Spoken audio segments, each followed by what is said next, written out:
Hachette Audio presents When the Wind Blows. Written by James Patterson. Read by Kimberly Schraff.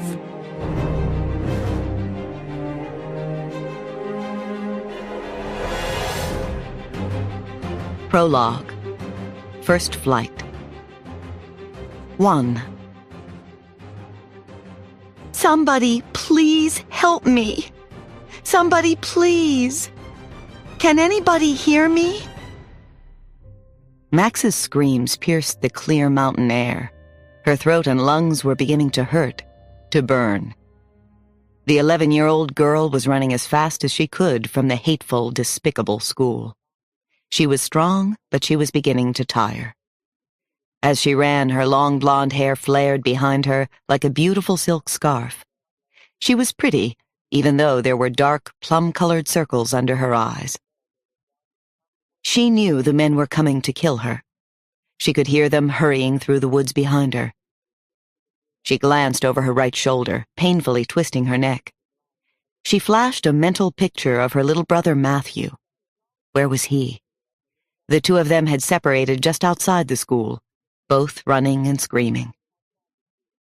She was afraid Matthew was already dead. Uncle Thomas probably got him. Thomas had betrayed them, and that hurt so much she couldn't stand to think about it. Tears rolled down her cheeks. The hunters were closing in. She could feel their heavy footsteps thumping hard and fast against the crust of the earth. A throbbing orange and red ball of sun was sinking below the horizon. Soon it would be pitch black and cold out here in the front range of the Rockies. All she wore was a simple tube of white cotton, sleeveless, loosely drawn together at the neckline and waist. Her feet were wrapped in thin-soled ballet slippers. Move, she urged her aching, tired body on. She could go faster than this. She knew she could. The twisting path narrowed, then wound around a great mossy green shoulder of rock. She clawed and struggled forward through more thick tangles of branches and brush. The girl suddenly stopped. She could go no further. A huge, high fence loomed above the bushes. It was easily 10 feet. Rows of razor-sharp concertina wire were tangled and coiled across the top. A metal sign warned, "Extreme danger, electrified fence, extreme danger." Max bent over and cupped her hands over her bare knees. She was blowing out air, wheezing hard, trying to keep from weeping. The hunters were almost there. She could hear, smell, sense their awful presence. With a sudden flourish, she unfurled her wings. They were white and silver-tipped and appeared to have been unhinged. The wings sailed to a point above her head, seemingly of their own accord. Their span was 9 feet. The sun glinted off the full array of her plumage. Max started to run again, flapping her wings hard and fast. Her slippered feet lifted off the hand-scrabble. She flew over the high, barbed wire like a bird. 2. 5 armed men ran quietly and easily through the ageless boulders and towering aspens and ponderosa pines. They didn't see her yet, but they knew it wouldn't be long before they caught up with the girl. They were jogging rapidly, but every so often the man in front picked up the pace a significant notch or two. All of them were competent trackers, good at this, but he was the best, a natural leader. He was more focused, more controlled, the best hunter. The men appeared calm on the outside, but inside it was a different story. This was a critical time. The girl had to be captured and brought back. She shouldn't have gotten out here in the first place. Discretion was critical. It always had been, but never more than right now. The girl was only 11, but she had gifts, and that could present a formidable problem outdoors. Her senses were acute. She was incredibly strong for her size, her age, her gender. And of course there was the possibility that she might try to fly. Suddenly, they could see her up ahead, She was clearly visible against the deep blue background of the sky. "Tinker Bell, northwest, 50 degrees, the group leader called out. She was called Tinker Bell, but he knew she hated the name.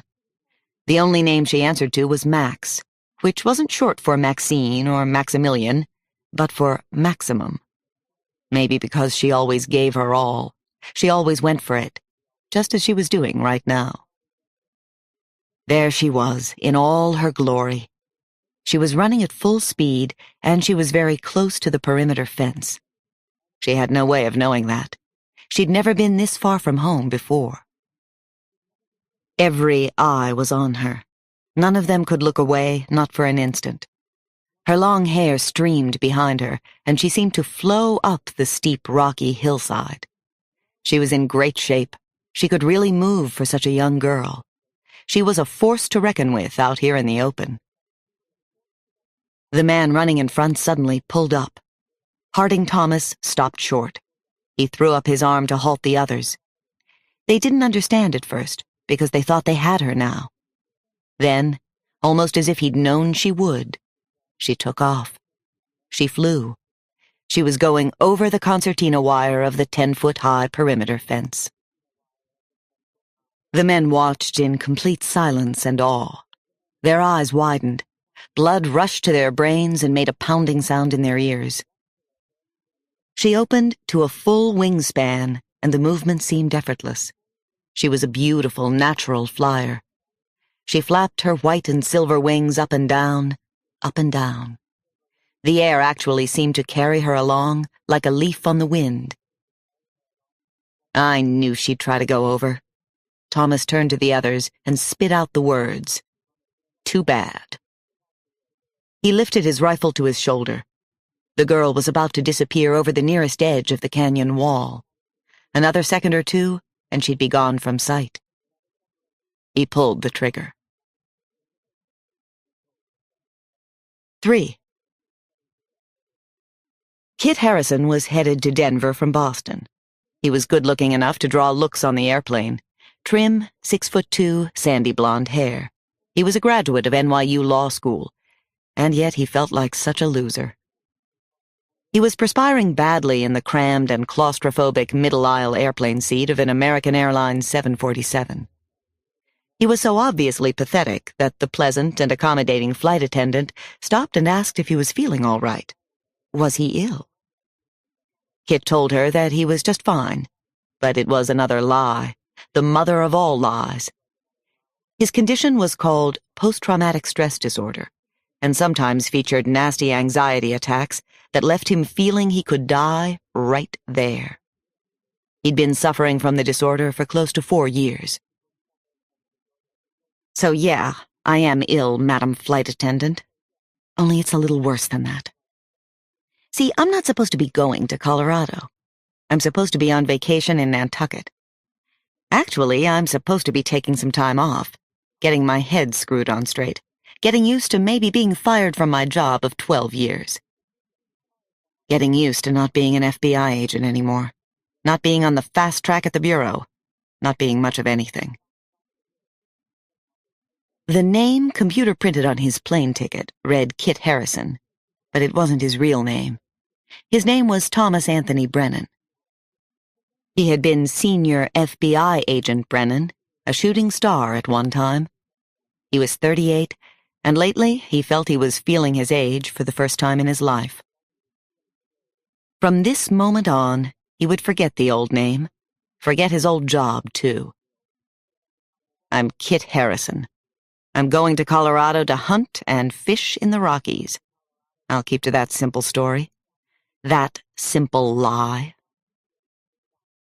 Kit, Tom, whoever the hell he was, hadn't been up in an airplane in nearly 4 years. Not since August 9th, 1994. He didn't want to think about that now. So Kit pretended he was asleep as the sweat continued to trickle down his face and neck, as the fear inside him built way past the danger level. He couldn't get his mind to rest, even for just a few minutes. He had to be on this plane. He had to travel to Colorado. It was all connected to August 9th, wasn't it? Sure it was. That was when the stress disorder had begun. This was for Kim and for Tommy and for Michael. Little Mike the Tyke.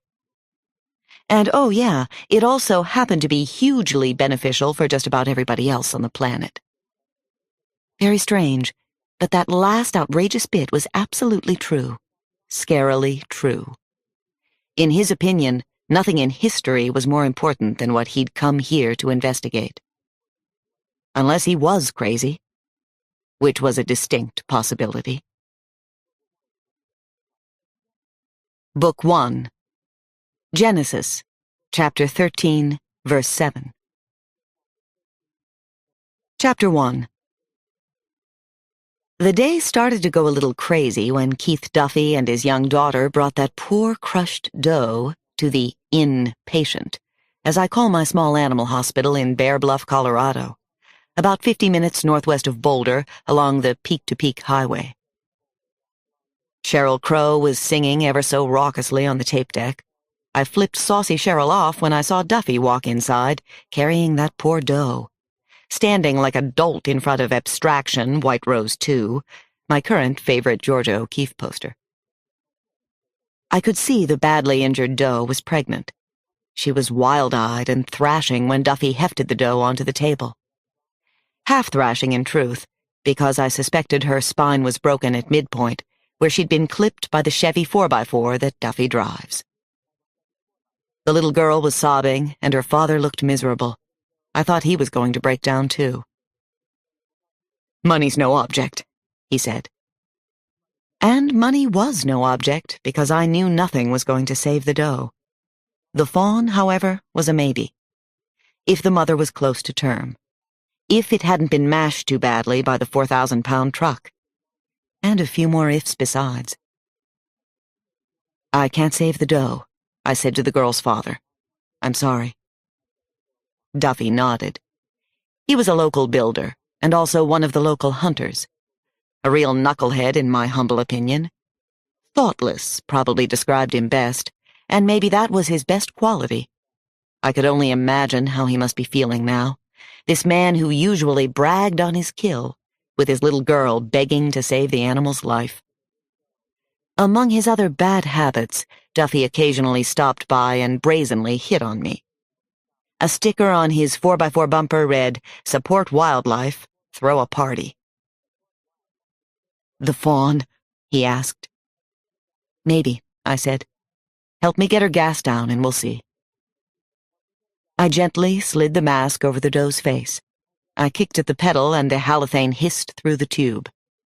The doe's brown eyes showed terror, but also unimaginable sadness. She knew. The little girl grabbed the doe around the belly, and she started crying her heart out. I liked the girl a lot. Her eyes showed spunk and character. Duffy had done at least one good thing in his life. "Damn, damn," the father said. "I never saw her until she was on the hood. Do your best, Franny," he said to me. I gently peeled the little girl off the deer. I held onto her shoulders and made her face me. "What's your name, sweetie?" "Angie," she sobbed out. "Angie, now listen to me, sweetheart. The doe doesn't feel anything now, understand? It's painless for her. I promise you." Angie pushed her face into my body and held me with all of her little girl strength. I rubbed her neck and told her that I would have to euthanize the doe, but if its baby could be saved, there would be a lot of work to do. "Please, please, please," said Angie. "You're going to need a goat. For milk," I said to Duffy. "Maybe 2 or 3 of them." "Not a problem," he said. He would have acquired nursing elephants if I'd told him to. He just wanted his little girl to smile again. I then asked them both to please get out of the exam room and let me work. What I was about to do was a bloody, difficult, and ugly operation. Chapter 2. It was 7 in the evening when the Duffys came to the inpatient, and maybe 12 minutes had already gone by. The poor doe was out cold, and I felt so bad for her.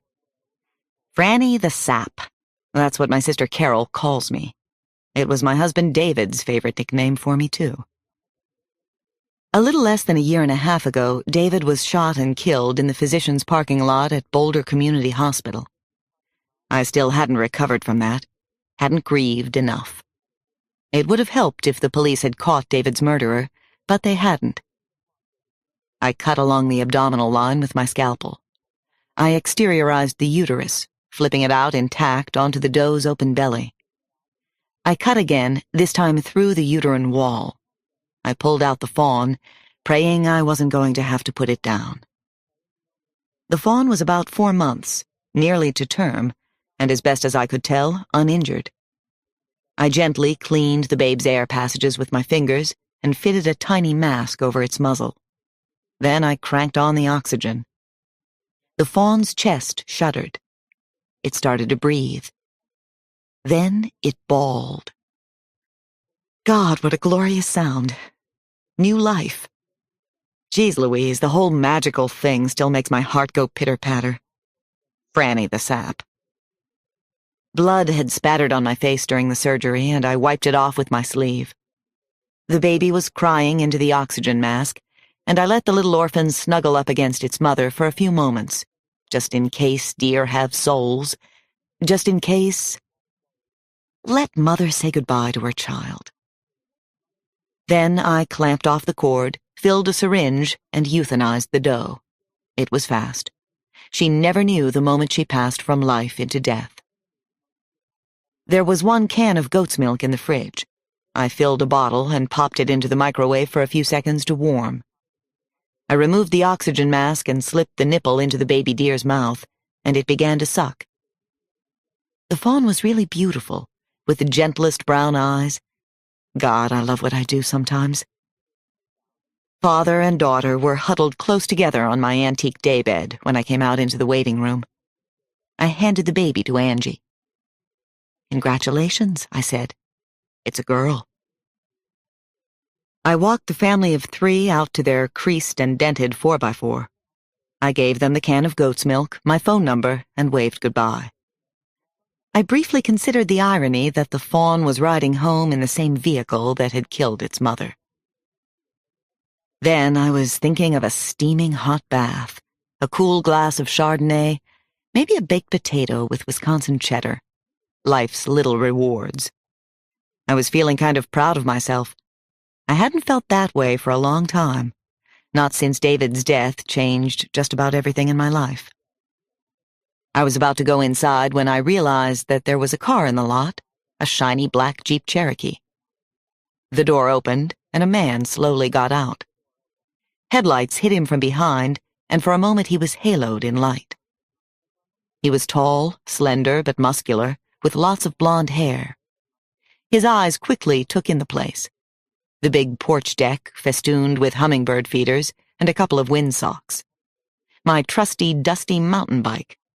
Wildflowers everywhere, mountain lupin, daisies, Indian paintbrush. Now, this part is more than a little weird. I'd never seen him before, but my limbic brain, a dumb little organ so primitive it bypasses logical thought, locked onto his image and stayed there.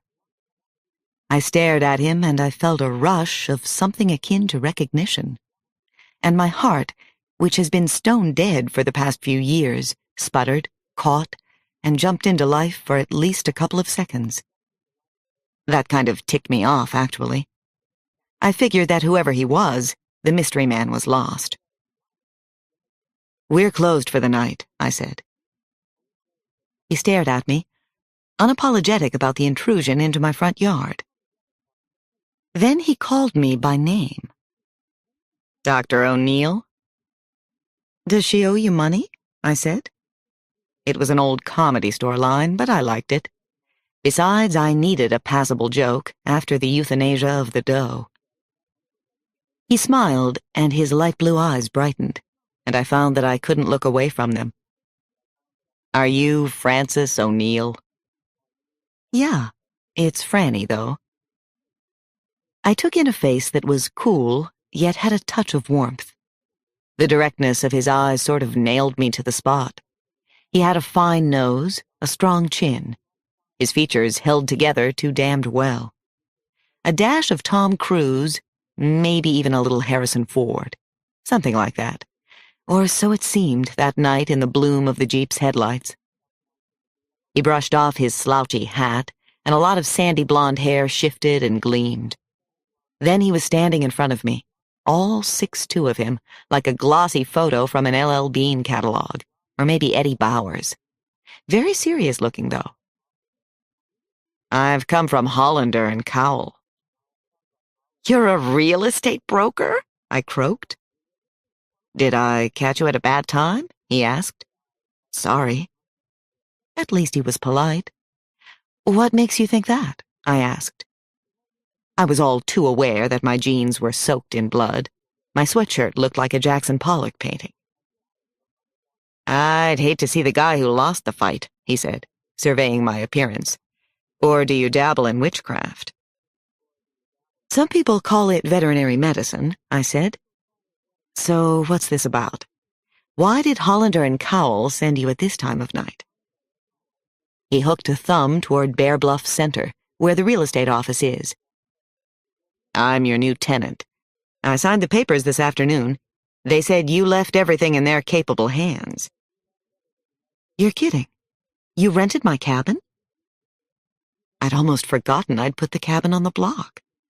It's a quarter of a mile back in the woods behind the clinic, and it used to be a hunting shack until David and I moved in. After David died, I started sleeping in a small room at the clinic. A whole lot of things changed for me back then, none of them good. "So, can I see the place?" L.L. Bean said. "Just follow the footpath behind the clinic," I told him. "It's a 4 or 5 minute walk. It's worth it. Door's not locked." "I don't get the guided tour?" he asked. "Much as I'd love to, I've still got a couple of chickens to kill and some spells to cast before I sleep. I'll get you a flashlight." "I've got one in the car," he said. I lingered in the doorway as he crunched back to his Jeep. He had a nice way of walking, confident, not too cocky. "Hey," I called out to him. "What's your name?" He looked back, hesitated for a half-second. "Kit," he finally said. "I'm Kit Harrison." Chapter 3. I will never forget what happened next. It was such a shock for me, a hard kick in the stomach, or maybe even the side of my head. Kit Harrison reached into the Jeep, and he did the unspeakable. He pulled a hunting rifle off a silver metallic gun rack. That son of a bitch. I couldn't believe what I was seeing. My flesh crept. I yelled at him, loudly, which is so unlike me. "Wait! Hey, you! Wait right there, mister! Hold up!" He turned to face me. The look on his face was serene, cool as it had been. "What?" he said. Was he challenging me? Did he dare? "Listen." I let the big screen door bang shut behind me and marched fast and hard across the gravel beachhead. No way was I going to have somebody with a hunting rifle on my land. No way, not in his or my lifetime. "I've changed my mind. This is no good. It's not going to work. You can't stay here. No hunters. No how, no way." His gaze returned to the Jeep's interior. He snapped the glove compartment shut, locked it. He didn't seem to be listening to me at all. "Sorry," he said without looking at me. "We made a deal." "The deal's off. Didn't you just hear me?" "Nope. A deal's a deal," he said. He grabbed a torch lamp from inside the car door, a reddish duffel bag. Then he took up the hideous rifle in his other hand. I was apoplectic, kept sputtering, "Look here," but he ignored me. Didn't seem to hear a word. He kicked the Jeep door shut, flicked on his Durabeam flashlight, and casually headed down the path into the woods. The woods sucked up the light and the sound of his retreating footsteps. My blood was knocking hard and fast against my eardrums. A goddamn hunter was staying in my house. Chapter 4. It was nearly dark, and the hunters still hadn't found the girl's body. They were bitterly cold and hungry and frustrated as hell, and they were also scared. There would be unfortunate consequences if they failed. They had to find the girl. And the boy as well, Matthew. The 5 of them walked through the thickly wooded area where they believed the girl had fallen. She should be right there. They had to locate the specimen called Tinkerbell and destroy her, if she wasn't already dead from her fall and the gunshot. Put Tinkerbell to sleep, Harding Thomas was thinking, as he led the search team. It was a euphemism he used to make moments like this easier. Put somebody to sleep, the way they do with animals. Not death, not murder, just peaceful sleep.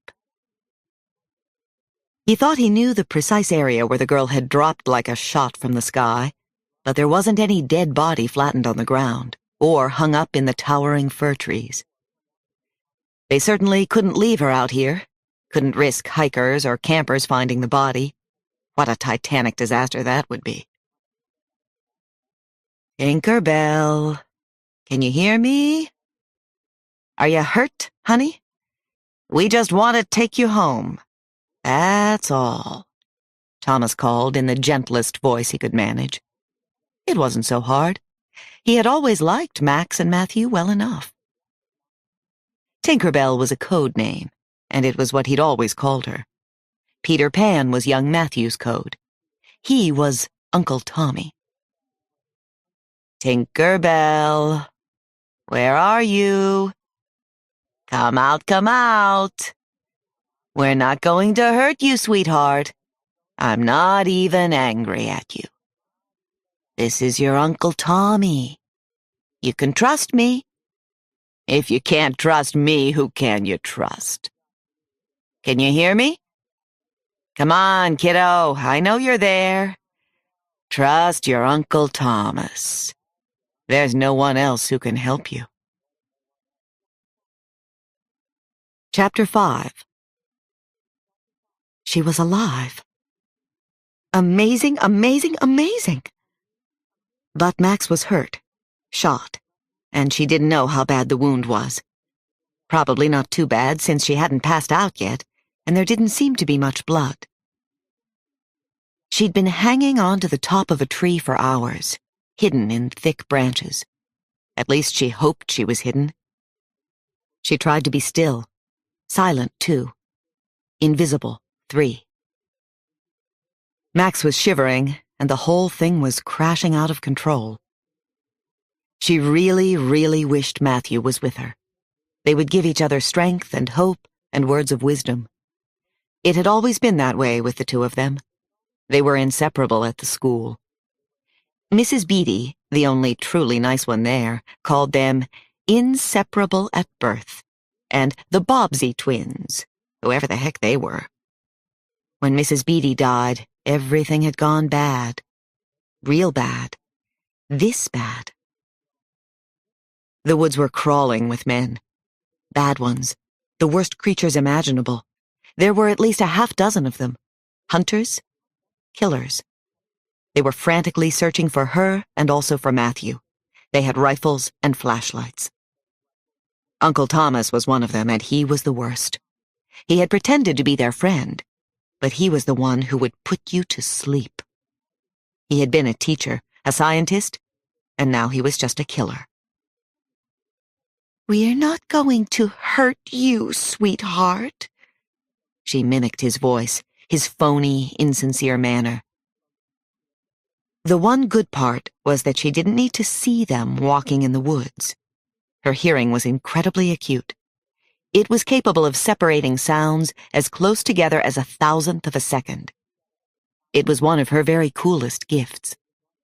She could hear the tiny hum of distant mosquitoes and the angry twitter of a wren. She heard aspen leaves rustling a half-mile away. She wondered if Matthew was anywhere nearby. Was he listening too? Tinker Bell, can you hear me? Yes, she could hear the pathetic sickos as they hunted for her. She had heard them when they were far away. She heard every footstep, every little cough and sniffle, every hot, smelly breath they took, wishing it would be their last.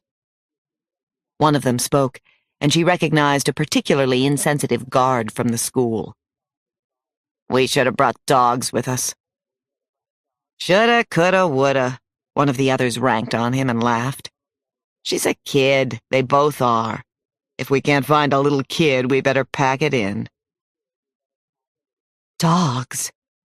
Max bit down on a cry. Dogs would find her. Dogs were better at this than men. Dogs had special powers, too. Humans were the weakest species. Maybe that was why they could be the meanest animals. The wind came up again, angry and howling, and she was reminded of how cold it got out here. She gripped the tree hard, listening intently, until she couldn't hear the hunters at all.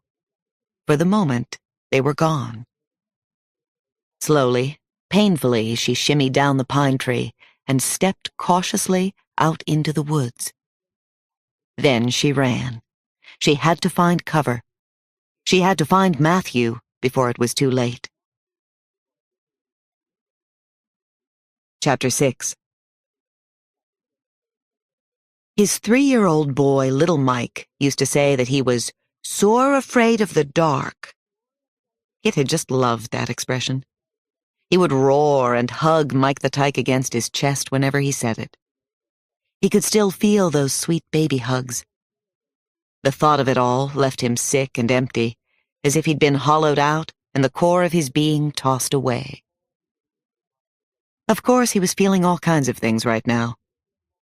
He was investigating what he believed was the most important case of his career, and he wasn't supposed to be here. He had been taken off the damn thing. He wasn't even sure if the case was active at the moment. So yeah, he was sore afraid. He put away his mountain gear and clothes in the cabin, but only so that everything would look normal if he was being watched, or if someone happened to search the room. It was possible, even likely, that Franny O'Neill or someone else would be watching him. The cabin was modest, not overly decorated, but surprisingly homey and warm. There was a Rumford fireplace built with local granite. Hammered tin lanterns covered most of the mantel. A cozy sheepskin was thrown on the bed. He pulled down the shades and quickly undressed. Then he turned off the lights and climbed into bed, slid the rifle underneath.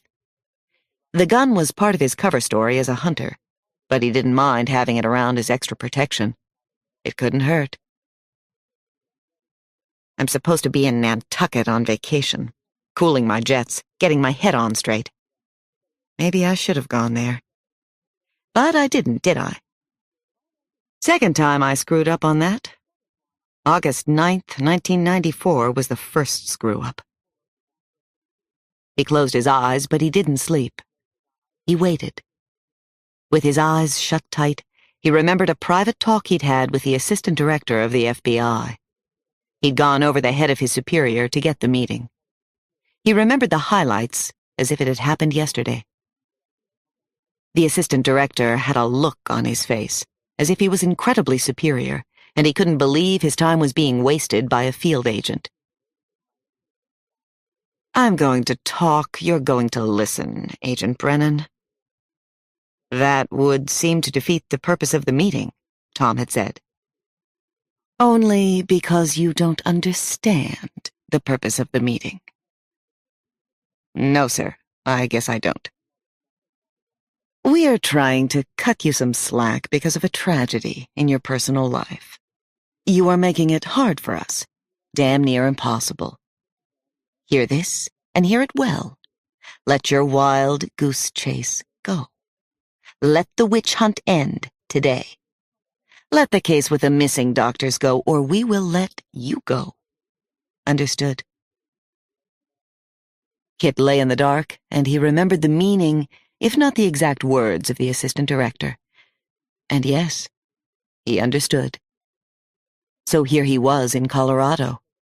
He'd obviously made a choice. He'd gone with conscience over his career. He was a goner. Chapter 7.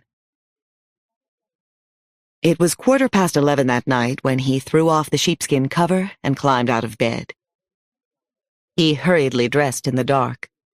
A black t-shirt and black warm-up pants pulled over his 180-pound frame. A black ball cap.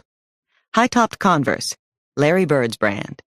His own brand since he'd been 10 years old and running the roads and playground hardtop of South Boston. There was a full moon shining outside. He scanned the tall pine trees, looking from left to right through the bedroom window. He repeated the procedure until he was sure that no one was out there, watching, waiting for him to appear. He opened the cabin door and slipped outside into the crispy, cool night air.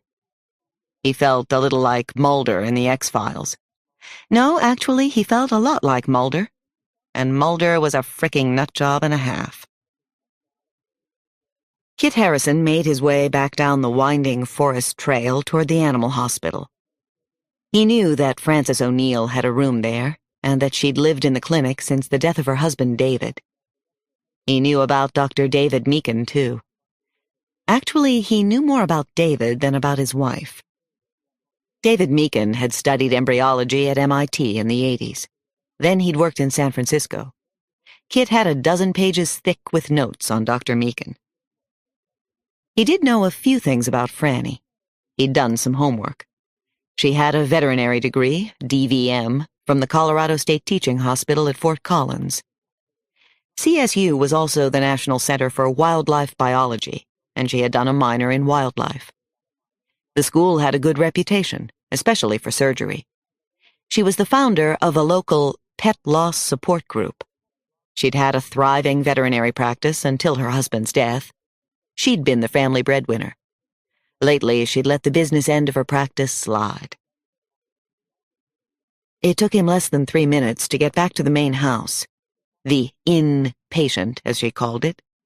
This was where it would really start for him. There was a bright light burning on the front porch, and a shimmering yellowish light in a window on one side of the house. A Manx cat sat guard at one of the other windows, eyeballing him suspiciously, not moving a whisker. He stopped to catch his breath, or maybe just to stop his heart from racing so much. He checked to see if anybody else was out there with him. He needed to forage around inside the animal hospital, but probably not tonight. He passed close behind a matching pair of tall pines. He was less than 10 feet from one of the brightly lit windows. He jumped back suddenly. Jesus, she had scared the hell out of him. Franny O'Neill was standing right there in the window, framed in soft light. She was naked as the day she was born. He sucked in a quick breath. It was the last thing he'd expected to see, like being poked in the eye. She didn't see him, thank God. She was busy drying her long brown hair with a fluffy white towel. Pretty hair. Pretty everything, in fact. She was a whole lot more attractive than she made herself out to be. Very pretty, very alive eyes, slender and in good shape. Seriously good shape, actually. Her skin had a healthy glow. She was 33, he remembered from his notes. Her husband, Dr. David Meakin, had been 38 when he died. When he was murdered. Kit turned away. She was still up, so there was no way he could check out the house tonight. He didn't want to spy on a naked Dr. O'Neill from outside her bedroom window. It made him feel like a creepy little shit. No matter what else he might be, he wasn't a peeping Tom. He made his way back to the cabin, with the image of Franny O'Neill still on his mind. Actually, she was burned into his optic nerve. Her eyes had a special glint that hinted at a sense of humor he hadn't experienced during their initial meeting. She was definitely prettier than he'd expected her to be. And she might be a murderer. Chapter 8. Tuesday morning was finally here. Anne Hutton had been waiting on pins and needles, but right now she felt fine, strangely relaxed and ready. Actually, Annie Hutton had a high level of comfort and well-being whenever she visited the in vitro clinic at Boulder Community Hospital.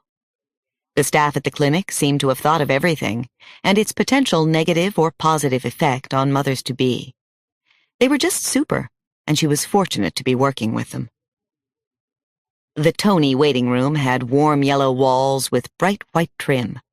There always seemed to be freshly cut flowers, and an array of all the right magazines. Current issues, too. Mirabella, AD, Town and Country, Parents, Child.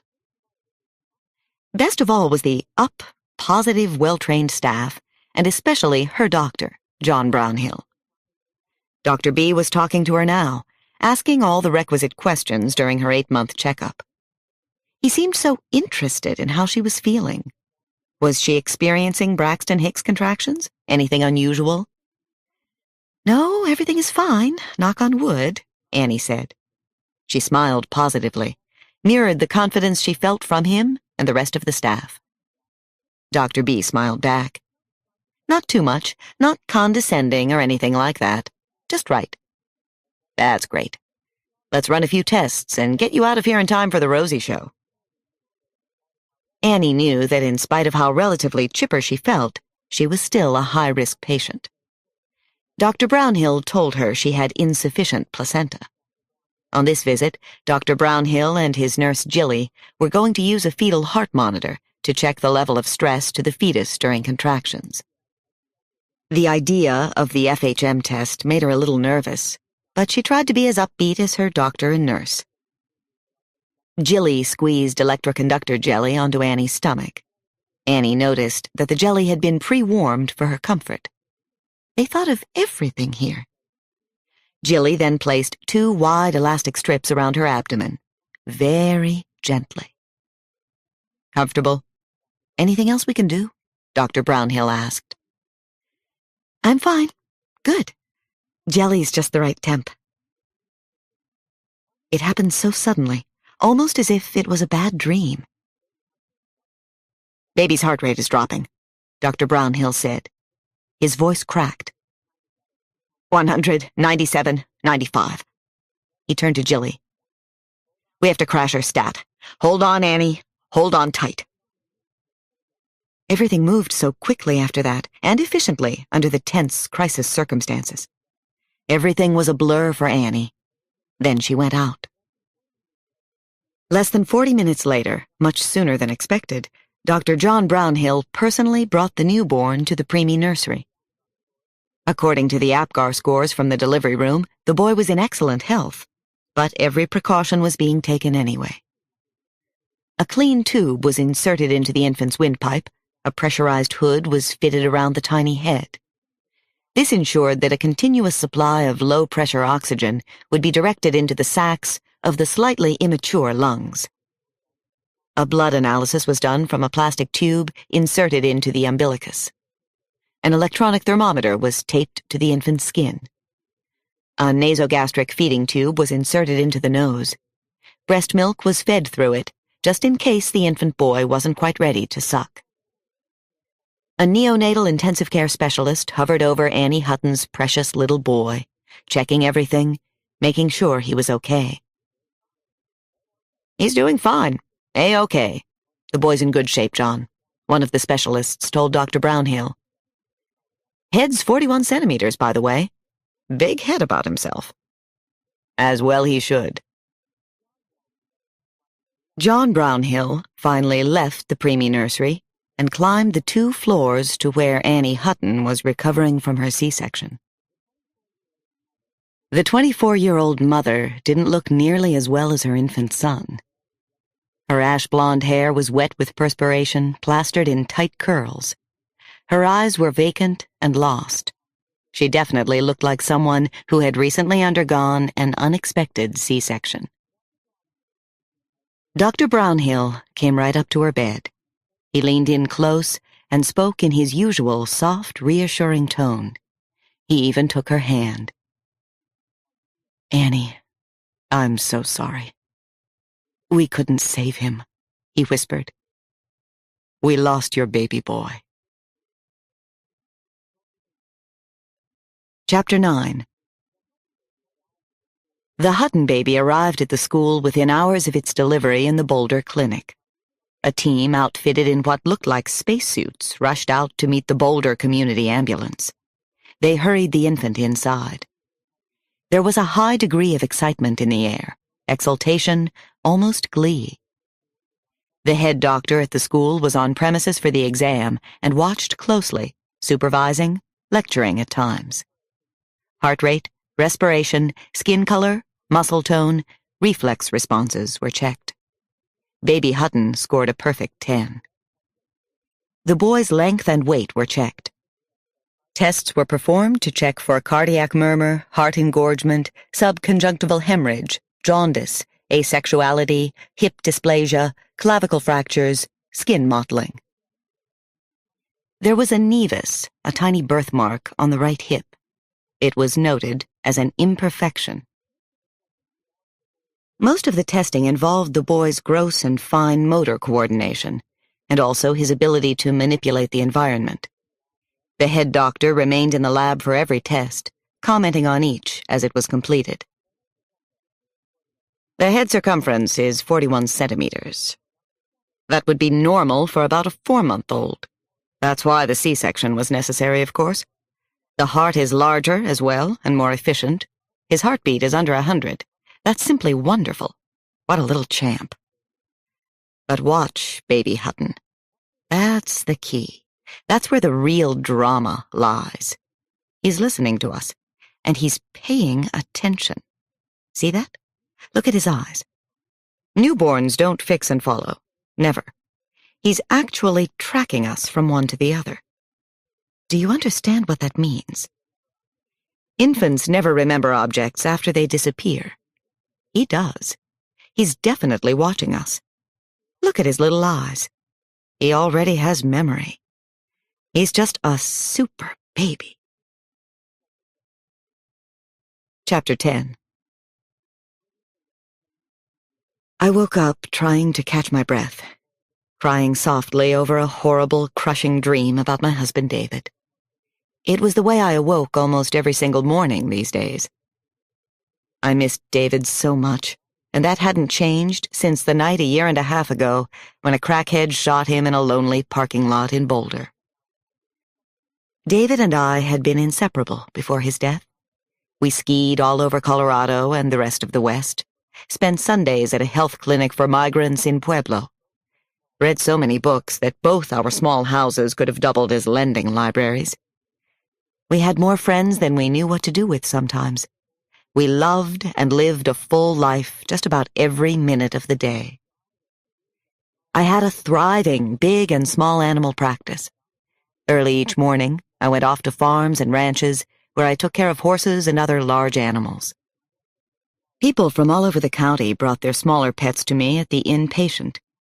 For what it was worth, I was named Veterinarian for the 90s by the Denver Post. Now everything was changed. The arc of my life was dipping in the wrong direction, and it didn't seem reversible. I thought about David's murder all the time. I bothered the police in Boulder until they asked me to stay away. I rarely went on house calls anymore, although cases still came to me. I flung myself out of bed. I threw on my old faithful blue plaid robe and stuck my feet into slippers I'd been given for Christmas by a couple of cute kids whose coyote mauled puppy I'd stitched up. The slippers were made to look like cocker spaniel heads.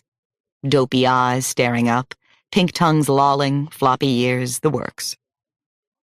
I turned on the tape deck. Fiona Apple's unmistakable throaty moan. 18 years old and full of piss and vinegar and creative craziness. I liked that in a diva. I opened the door from the master's suite and entered the lab. I was greeted by my favorite poster for this month. Fox hunting is the unspeakable in pursuit of the inedible. Oscar Wilde. First things first, I filled the coffee pot with hazelnut vanilla. Once the Java started to perk, I began to look in on my patients. Franny O'Neill, this is your life. Ward 1 was a 12 by 12 room with a sink, a single window, 2 tiers of neat, clean cages. The bottom tier held 3 boarders, 2 dogs and the roommate of one of them, a common leghorn chicken. One of the dogs, a standard poodle, had ripped his catheter out again, despite the e-collar I had on him. I chewed him out in all of the 16 words I know in French, so he'd understand me. Then I reinserted the tube in place. I ruffled his top knot and forgave him. Je t'aime, I said. Ward 2 is a slightly smaller replica of Ward 1, but without any windows on the world. Some of my exotics were caged in this room. A bunny with pneumonia, not going to make it. A hamster that I received by way of UPS with no accompanying note. And there was a swan named Frank that my sister Carol rescued from a pond out by the racetrack. Carol thinks she's St. Teresa of the wilds. At the moment, my sister was off camping in one of the state parks with her daughters. I almost went with her. My coffee was ready. I poured myself a steaming cup, added whole milk and sugar. Good. Pip was at my heels. Pip's a Jack Russell Terrier, a funny little boy who'd been turned in as a stray, but had probably been abandoned. He did a little up-on-hind-legs dance that he knows I like. I kissed him, poured out a bowl of kibble, added in the last of some rice checks. You like? Woof. Glad to hear it. I strolled back out to the front of the house. That's when I saw the triple black macho Jeep. LL Bean Man. Kit whatever. The hunter was back in my yard again.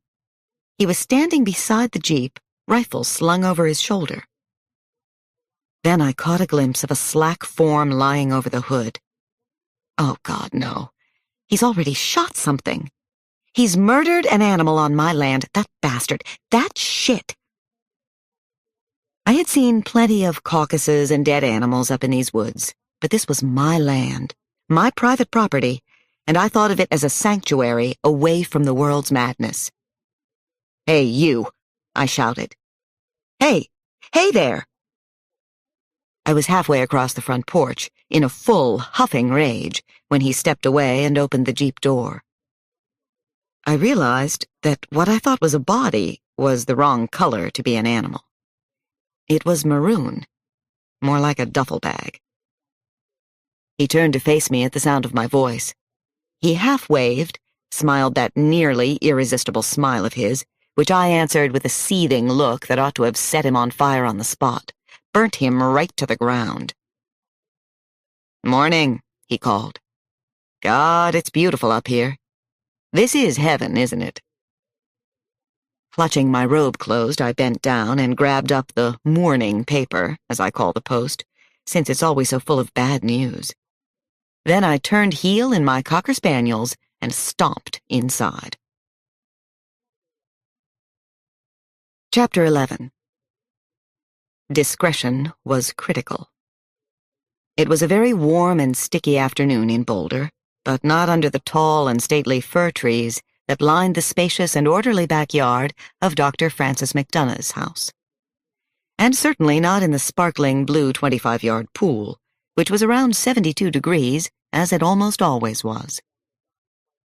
The pool was surrounded by white wrought iron, curly-cued leaf furniture, big comfortable ottomans, a settee covered in floral sunbrella. Urns of seasonal flowers were spotted around the pool, as well as canvas-topped market umbrellas. Frank McDonough was doing laps, and it astonished him that almost 20 years after he'd been a Pac-10 swimmer at California Berkeley, he still loved to swim against the pace clock. Dr. McDonough enjoyed his life in the Boulder area tremendously. His sprawling ranch-style house had an indelible view of the city, as well as the plains to the east. He loved the bite and crispness of the air, the exquisite blueness of the sky. He had even gone to the National Center for Atmospheric Research to try and find out why it was so, why the sky out here was blue. He had moved from San Francisco 6 years ago, and he never wanted to go back. Especially on a day like today, with the Flatiron Mountains towering in the near distance, and his wife Barbara due home from work in less than an hour. He and Barbara would probably barbecue black bass on the patio, open a bottle of Zinfandel, maybe even call the Soleys over, or see if Franny O'Neill could be pried away from her animals out in Bear Bluff. Franny had been a college swimmer too, and Frank McDonough always enjoyed her company. He also worried about her since David's tragic death. Frank McDonough stopped swimming in mid-stroke. He halted just as he was about to reach the south end of the pool and make his 91st flip turn of the afternoon. He'd seen a flash of hurried movement on the patio, near the Weber grill. Someone was out there with him. No, more than one person was on his patio. There were several people, in fact. He felt a twinge of fear.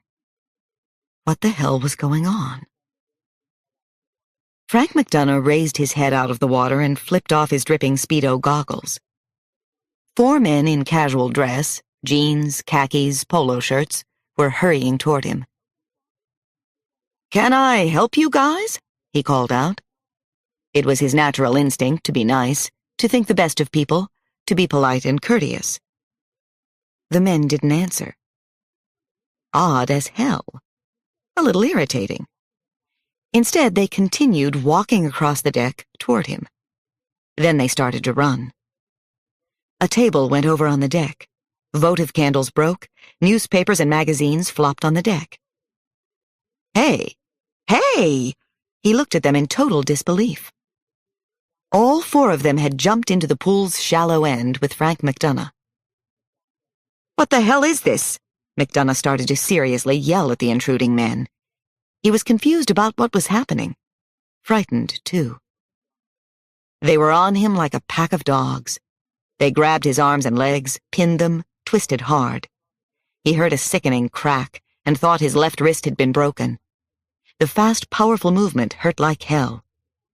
He could tell how powerful they were because he was strong, and they put him down as if he were a 90-pound weakling.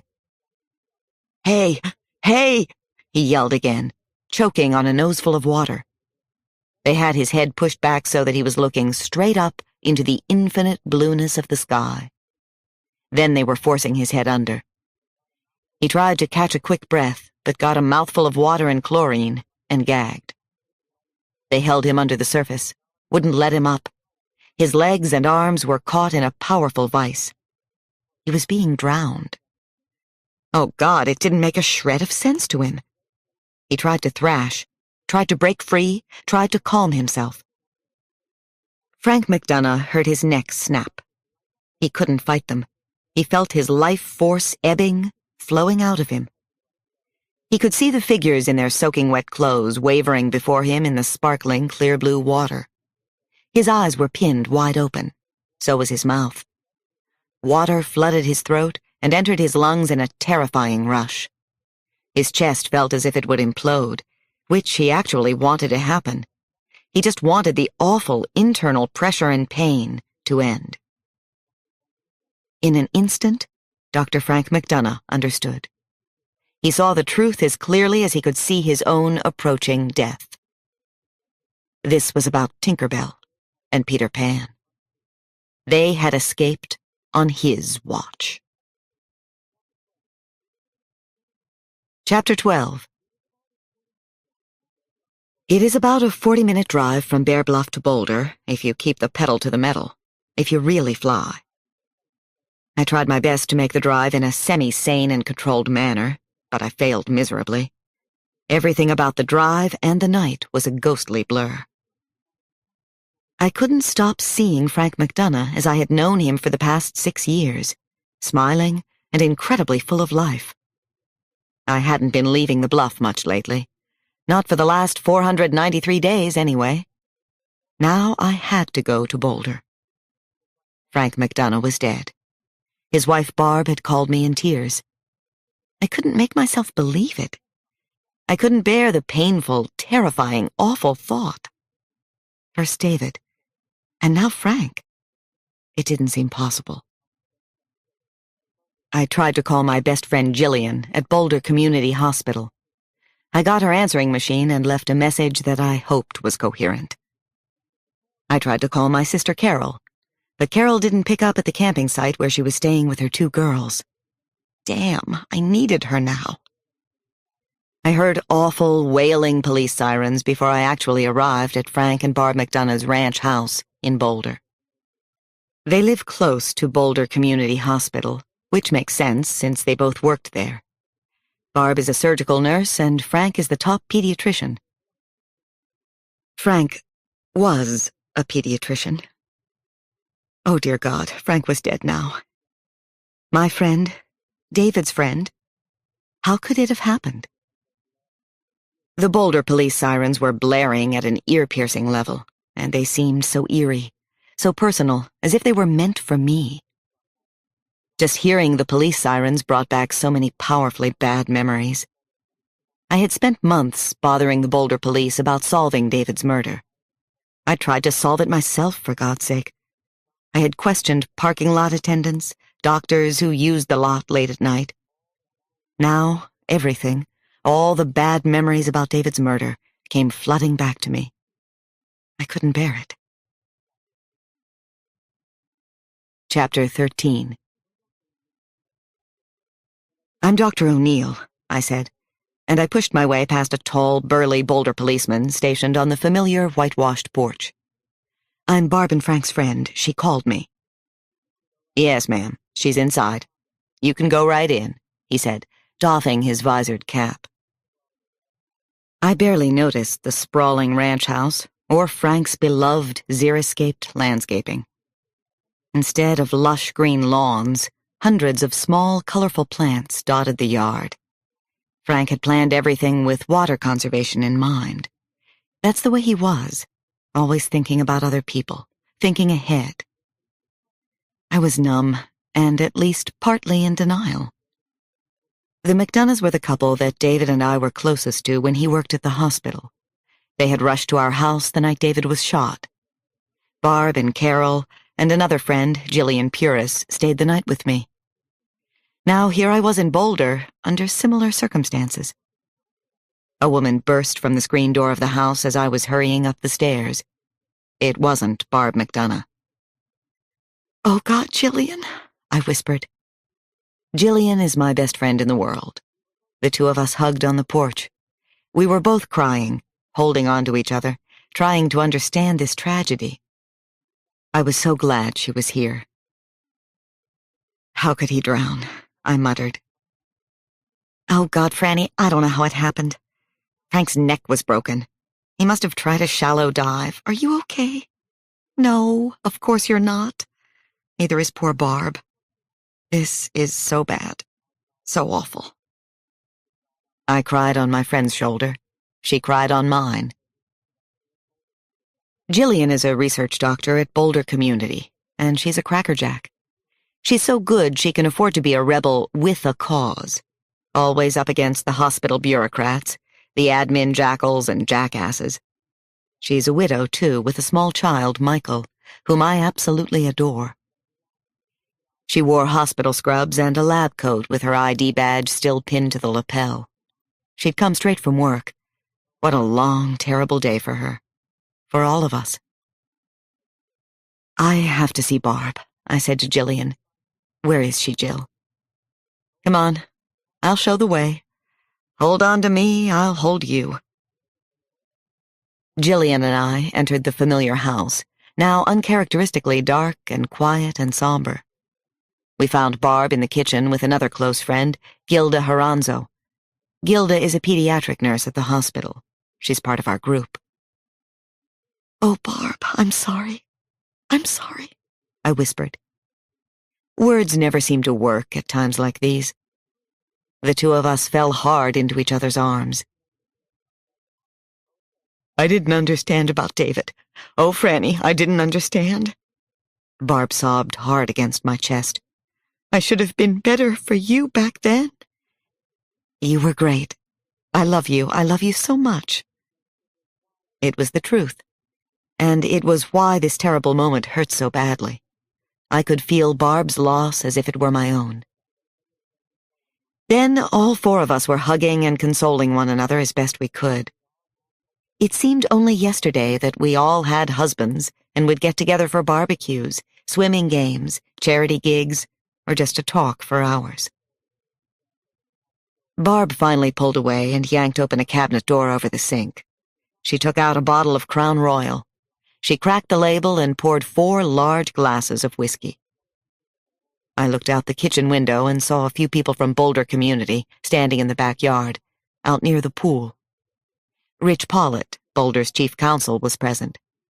He'd been a good friend of Frank's, a fly fishing partner. Then I saw Henrik Kroner, president of the hospital, Rick to his friends. Henrik was an elitist snob who thought his narrow focus in life made him special, and didn't realize it made him very ordinary. It struck me as odd that Henrik, of all people, would be here, other than that the McDonough house was so close to the hospital. But then again, everybody loved Frank. I had a sudden and painful flash of memory that cut like a knife into my heart. A few years back, David and I had gone whitewater rafting with Frank and Barbara. Afterward, we'd gone swimming in calmer waters. Frank was as much at home in the water as an otter. I could still see his powerful freestyle stroke. How could he have died in his pool? How could Frank and David both be dead? As I sipped the bracing whiskey, I couldn't come up with a single answer. I felt like a top that wouldn't stop spinning. I had another drink, and another after that, until I was finally numb. Jillian almost seemed as concerned about me as she was for Barbara. That's the way she's been since David's death, especially since I wouldn't let the murder be. It's as though I'm her adopted child. She reminds me of how I could imagine Emma Thompson might be. Smart but sensitive, thoughtful, funny too. "Come home with me tonight. Please, Franny," she said and made a needy face. "I'll build a fire, we'll talk till we drop." Which would be pretty soon. "Jill, I can't," I said and shook my head. "A hurt collie's coming in the morning. The inpatient is already full." Jillian rolled her eyes, but then she smiled. "This weekend, then. No excuses, you'll come." "I'll be there, I promise." I helped put Barbara to bed. I kissed Jillian and Gilda goodbye, and then I headed home. Chapter 14. The familiar welcoming sign loomed in swirling mists of bluish-gray fog. Bear Bluff, next exit. I signaled for a right turn, cruised down the off-ramp, and felt the usual 2 lumps in the road. Then I zagged onto 4th of July Mine and Run Road, a narrow 2-laner that cuts through 5.5 unmarked miles of woods until it reaches Bear Bluff. The Bluff is basically a drive-through town. It has a gas station, a quick stop, a video store, and me. We all close by dark. There's a local saying, "Happiness is seeing Bear Bluff in your rearview mirror, but you better look damn quick." I couldn't wait to get home. I wanted to escape into blessed sleep. I felt distant, unreal. I'd also had too much to drink. The unlit road looped around rocky outcroppings through the forest. Dense tree growth made reluctant way for the narrow, concrete thoroughfare and for the dancing headlights of my Suburban. I slowed the car and concentrated on getting home in one piece. Deer were bound to dash out at me, and I wasn't in any shape for sudden death decisions. I saw something strange, a streaking white flash in the woods to my right. I gently applied the brake, slowed down some more, peered hard into the shifting shadows of the woods. I hoped I was wrong, but the white flash looked like a young girl running. A little girl had no business out here in the middle of the night. I braked to a full stop. If the young girl was lost, I could certainly give her a ride to her home. I felt something was wrong, though. Maybe she was being chased by someone, or she might be lost. I left the engine running and got out of the Suburban. The ground fog lifted some, so I walked a few yards into the woodland. My skin was prickling with apprehension. Stop. Look. Listen. "Hello?" I called in a soft, tentative voice. "Who's out there?" "I'm Franny O'Neill." Dr. O'Neill, the vet from town?" Then I saw the white streak again, this time darting from behind a tall blue-green spruce. I scrutinized, looked closely, concentrated, squinted fiercely. It was a young girl, yes. She looked to be about 11 or 12, with long blonde hair and a loose-fitting dress. The dress was ripped and stained. Was she all right? She didn't look it from where I stood. She'd heard me, seen me, she must have. The girl started to run away. She seemed afraid, in some kind of trouble. I couldn't see her very well. The fog had returned in ragged shreds. "Wait," I called out. "You shouldn't be out here by yourself. What are you doing? Please wait." She didn't wait. She actually sped up, tripped over a log, went down on one knee. She shouted something that I couldn't make out from where I was standing. My heart started to beat faster. Something wasn't right about this. I began to run toward her. I thought she might be hurt. Or maybe she was high on something. That made some sense to me. Maybe she was older than she looked from a distance. It was hard to tell through the scarves of fog. There was only the dimmest light from a thin slice of moon, so it was hard to tell, but it looked to me that her proportions were a little odd. Her arms were sheathed with something. I stopped running. Hard. My heart started to thunder. I could hear it. It couldn't be. Of course, it couldn't be. I almost screamed. I gasped for breath, steadied myself against a tall spruce. The little girl appeared to have white and silver wings. Chapter 15. What I saw was way beyond my abilities to imagine, beyond my comprehension, my system of belief, and maybe beyond my ability to communicate it right now.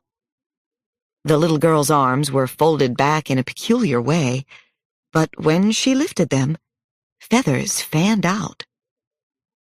It wasn't humanly possible, but there she was, a girl with wings. Spots jumped in front of my eyes. Colors, coruscating reds and yellows, danced. I was definitely a little high from the Crown Royal, but I wasn't drunk. Or was I very drunk? Was I so freaked out by Frank McDonough's death that I was hallucinating? Close your eyes, Franny. Now open them again, slowly. She was still there. No more than 20 yards away. The girl was watching me, too. Don't faint, Franny. Don't you dare, I told myself. Go slow. Go really slow here. Don't make any sudden noise or movement to scare her off. I watched as the girl awkwardly found her feet. One wing was folded neatly behind her, the other wing dragged a little. Was she hurt? Hey, I called again softly. It's all right. The young blonde girl turned toward me. I guess she was close to 5 feet tall. She gave me a fierce look with her large, wide-spaced eyes. I stood in the ferny glade in the milky moonlight. Everything around me was shifting shadows. I watched, dizzy and panting, not knowing who was more frightened, her or me. She shot me a grim look of horror and ran away again, into the night, farther into the woods surrounding 4th of July Road, until she was just a blur. I followed until it was too dark to see in the dense woods. I finally leaned against a tree and tried to review the last few minutes. I couldn't do it. My head was spinning too fast. Somehow, I managed to get back to the Suburban. I climbed inside and sat there in the dark. I did not just see a young girl with wings, I whispered out loud. I couldn't have. But I was sure that I had. When I could manage to drive, I went to the police station in nearby Clayton, a burg of about 3,000. Actually, the station is an outpost for the main office in Nederland. I stopped the Suburban on Miller Street, less than a block from the station house. I desperately wanted to continue down the peaceful village street, but I couldn't do it. Couldn't make myself. I had been drinking and driving. It was already past 2 in the morning, way past the witching hour in Clayton. Now that I wasn't actually looking at the girl, I wasn't completely sure what I had seen. I just couldn't tell my story to the local cops. Not that night, anyway. Maybe tomorrow. I went home to sleep on it, or more likely, to sleep it off. Chapter 16. Kit was sweating, just like he had on the American Airlines flight from Boston. Damn it, he still couldn't fly very well, but he had to. The pilot of the Bell helicopter shot a look across the cockpit at him. He didn't bother to conceal a smirk. "You okay? Never been up in one of these egg beaters, huh? You don't look so good, Mr. Harrison. Maybe we should head back." Kit almost lost his cool with the guy. The pilot was an asshole of the first order. Actually, he'd flown in plenty of helicopters before, flown in snow-blind blizzards, bad rainstorms, and on dangerous raids. There had never been a problem until August of '94. He'd been a good agent until then, one of the best. Resourceful, bright, hard-working, tough enough. It was a matter of record in his personnel file. So what the hell had happened to him? "The natural color of my gills is green. I'm just fine. I'm all right." He tried a little self-deprecating humor. "Whatever you say, Kermit. It's your dime." Yes, it sure was his dime, and he didn't have a lot of them to blow on costly surveillance junkets like this. But he felt he needed an overview. He had to see the big picture, take in the lay of the land. And the real big picture here had to do with subjects as lofty and important as the survival of the human race. He believed that, or he wouldn't be out here on his own. Kit tried looking down at the treetops again. Acres of ponderosa pines with aspen groves nestled in. Occasional blowouts, stacks of trees blown down in winter. And of course, the snowy peaks of the Continental Divide. There was a lab out here somewhere near the divide. Kit knew that much. Where the hell could it be? The helicopter passed over Gross Reservoir. Then he could see the Eldora ski area and the small town of Nederland. Then another picturesque reservoir, probably Barker if he was reading the maps correctly. Off in the distance he spotted Flagstaff Mountain. Closer in was Magnolia Road, Sunshine Canyon. He knew what he was looking for. The end of civilization as we know it. A brave new world. That's all. It was out here somewhere. He thought about Dr. Frank McDonough again. Dr. McDonough had been on his list. McDonough, and also David Meakin and his wife. He had wanted to meet with Dr. McDonough, a pediatrician with a background in embryology. Unfortunately, he'd been a day late getting here. Blame his boss, Peter Stricker, for that. No, hell, blame himself. Dr. McDonough was victim number 4. 4 doctors had been murdered that he knew of. 4 doctors with suspicious pasts, dubious presents, and now no futures at all. He watched a couple of paragliders off in the distance. They almost seemed to be flying. They looked so free. "Okay, let's go down," he finally said to the rent-a-chopper pilot. He had his overview anyway. He had the lay of the land. It was the right first step for the investigation. The pilot grinned and gave Kit a thumbs-down signal. What a jerk. "Hang on to your insides, Kermit." F you, Sky King, Kit thought. He didn't say anything. Didn't want to start a scene up here. Especially not up here. The helicopter swooped and went into a steep dive.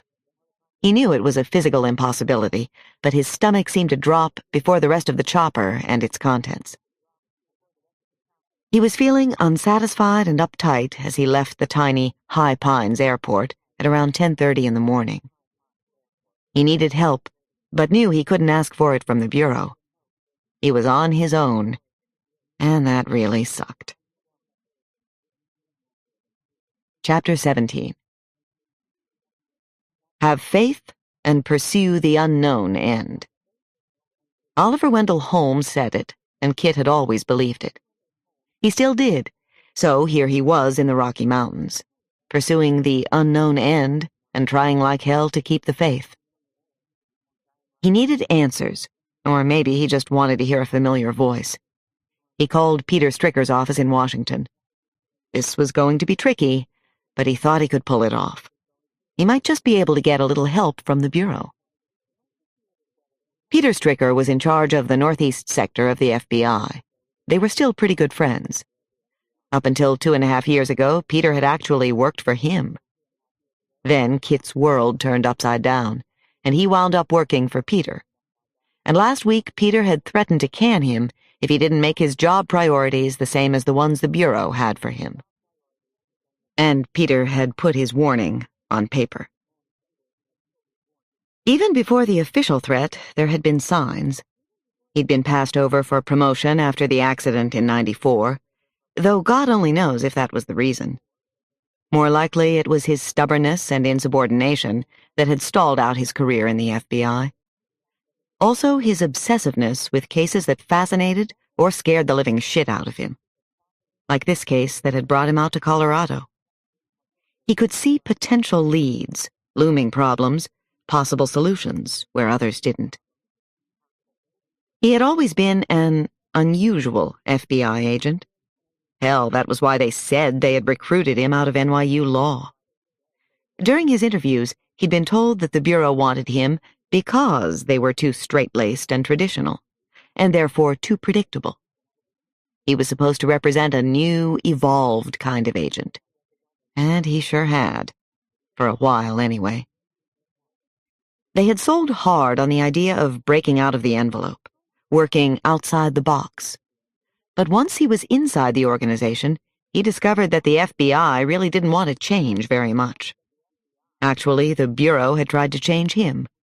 And when he wouldn't budge, they resented the hell out of it. To keep listening to this audiobook, I've left you a link in the description so you can do it, at no cost thanks to Audible's 30-day free trial.